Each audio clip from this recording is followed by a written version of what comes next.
অবশেষে আর্য অপর্ণার ভালোবাসা মেনে নিল অপর্ণার মা সুমি। হ্যাঁ বন্ধুরা, আমরা এমনটা দেখতে পাবো চিরদিনই তুমি যে আমার ধারাবাহিকের আগামী পর্বগুলোতে। বিস্তারিত জানতে ভিডিওতে লাইক দিয়ে শেষ পর্যন্ত দেখতে থাকুন। অপর্ণা হিন্দলকে নিয়ে একটা কফি হাউসে আসে, আর তখনই হিন্দল বলে, অপর্ণা আপনি আমাকে কিছু বলতে চেয়েছেন, বলুন কি বলবেন। আর তখনই অপর্ণা বলে, হ্যাঁ জরুরি একটা কথা আছে, না বললে হয়তো অনেক দেরি হয়ে যাবে, তাই আপনাকে আমি এখানে ডেকেছি। হিন্দল বলে, কি এমন জরুরি কথা যে এখানে আসতে হলো।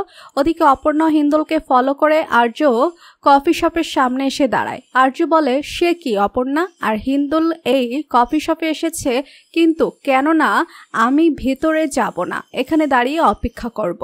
অপর্ণা বলে, আমার মনে হয় ওই কথাগুলো এখন যদি না বলে অনেকটা দেরি হয়ে যাবে, সেই কারণেই আপনাকে ডেকেছি। হিন্দল বলে, আগে আমি একটা কথা বলতে চাই, আপনি যাকে ভালোবেসেছেন সেটা আপনার ফার্স্ট ছিল, তাই সেটাকে ভুলে যাবেন না। অপর্ণা বলে, আমি তাকে আমার জীবনের চাইতে বেশি ভালোবাসি, তাকে আমি কখনোই ভুলতে পারবো না। আর তখন হিন্দল বলে, ভুলতে পারবেন না মানে? ভুলতে আপনাকে হবে। এখন থেকে আপনি আমাকে মনে রাখবেন, আপনার মনে শুধু আমি থাকবো। এই কথা শুনে অপর্ণা চমকে ওঠে। অপর্ণা বলে, আপনার মতো মানুষ কি কখনো কাউকে ভালোবাসতে পারবেন?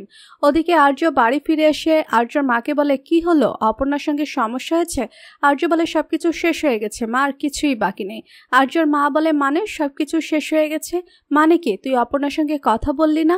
আর্য বলে, কথা বলার মতো কিছু নেই, বিয়ের ডেট ফিক্স হয়ে গেছে, আমি এখন ওর সঙ্গে কি করে কথা বলবো? অপর্ণা ভালো থাকুক, সুখী থাকুক, সেটাই আমি চাই।